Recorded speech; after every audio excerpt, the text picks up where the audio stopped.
ምን ልበልሽ፣ ሁሉም ደርዘን ነው በቃ ይዤ የገባሁት የኪችን እቃዎች፣ የማር ቤት እቃዎች። አዎ በቃ መጥበሻ ምናምን ሁሉ ምንም የቀረኝ ነገር የለም ማለት ነው። ከዛ ይዤ ገባሁኝ። ከዛ በኋላ መጨረሻ ላይ ያ ሁሉ ነገር ሰርጉ ተደገሰ። ሰርጓ በቃ ቤተሰቦች መጡ፣ አባቴ መጣ፣ እናቴ መጣ፣ ወንድሞች እስከ ሚስቶቻቸው እስከ ልጆቻቸው መጡ፣ አዩ ሰርጌን። እሺ ደስ ይላል ምናምን አበቃም። ከዛ በኋላ እየኖርን እያለ ሳምንት እየተቀመጥ 15 ቀን እያልን በዛው መካከል እኔ አረገዝኩኝ። ከዛ አርግዤ በቃ ብሬም አለቀ።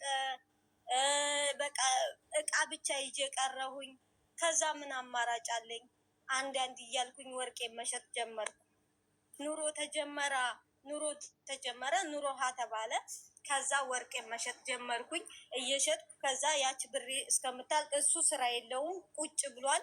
ቁጭ ብሎ ብቻ የተሰማመረ ነገር ምናምን ብቻ ነው የሚበላው። እኔ ነኝ የምለፈው፣ እኔ ብቻዬን ነው የምለፈው።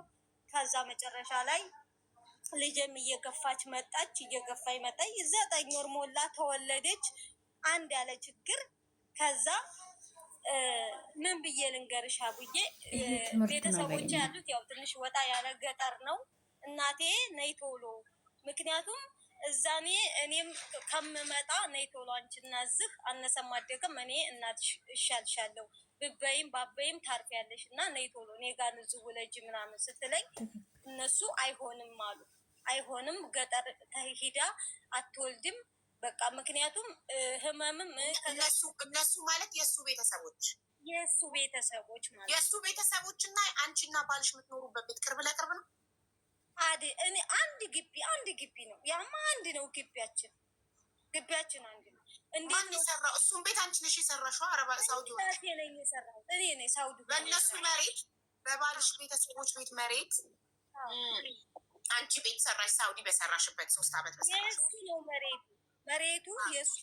ያው ወረቀት ነው ያየሁት። እናትና አባቱ ሰጥተውት ነው። የእሱ ኬታ መጣ። እናትና አባቱ ግቢ ውስጥ ሆነ። እናትና አባቱ መሬቱ ሰጥተውት ነው። ሰጥተውት አይደለም፣ እሱ ራሱ ገዝቶ እንትን አለው ስራ ነበረው እና የዛን ሰዓት ገዝቶ። ከማን ገዛው? ከራሳቸው ከእናትና ከአባቱ ገዛው? ከሌላ ሰው ነው የገዛው፣ ከእነሱ አይደለም። እነሱ ራሳቸው ከቦታ ለውጠው ምናምን ከገጠር ወደ ከተማ፣ በገጠር መሬት ከተማ ላይ ያለ መሬት ለውጠው ልጃቸው ጋር መጥተው ነው። ገባኝ። እንደዛ ነው። እና ቦታው የእሱ ነው። ከዛ እዛ ቦታ ላይ ሰራን።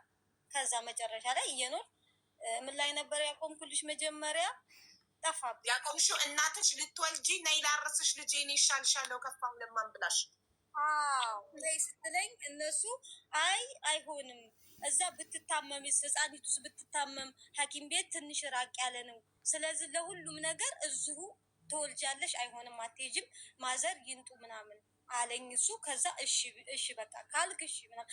በነገራችን ላይ ምንም ነገር ይበል እንትን አልለው፣ በቃ እሺ አልለውም፣ አምነዋለሁ። በጣም ነው ማምነው።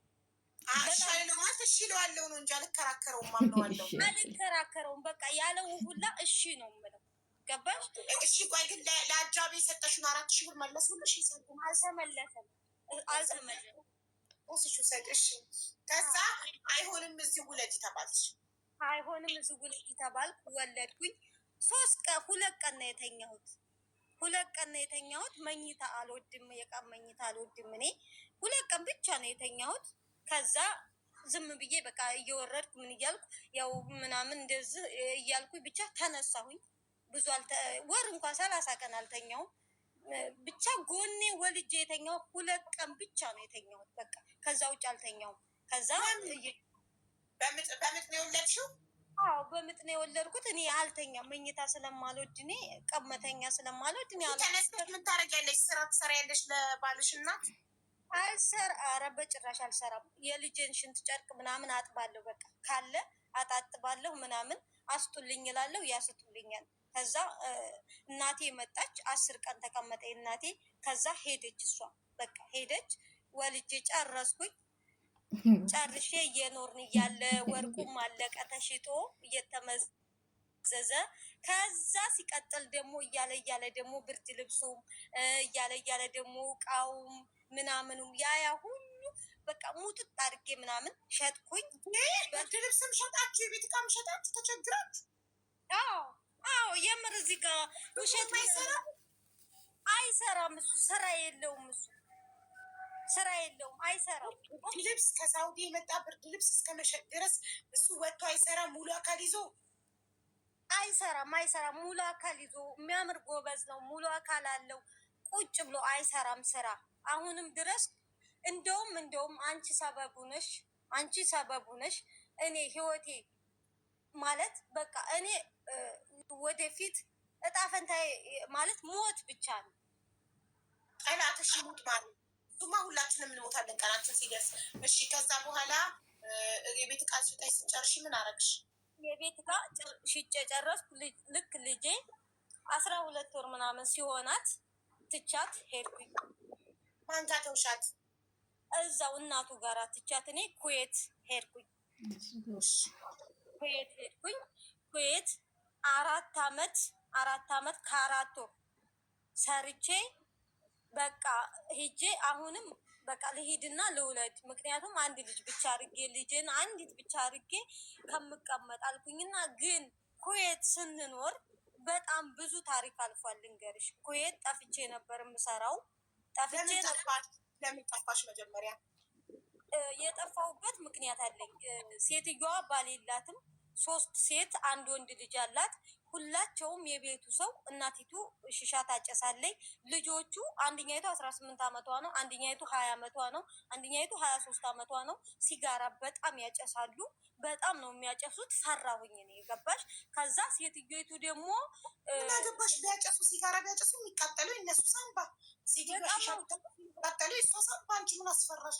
እነሱ ላጨሱ ሲጋራና ሽሻ እንዴት ለሊት ተኝቼ ተነስታ ነይ ስሪ ትለኛለች። እኔ በምተኛበት ሰዓት ተነስታ ነይ ሺሻ ስሪልኝ ትለኛለች።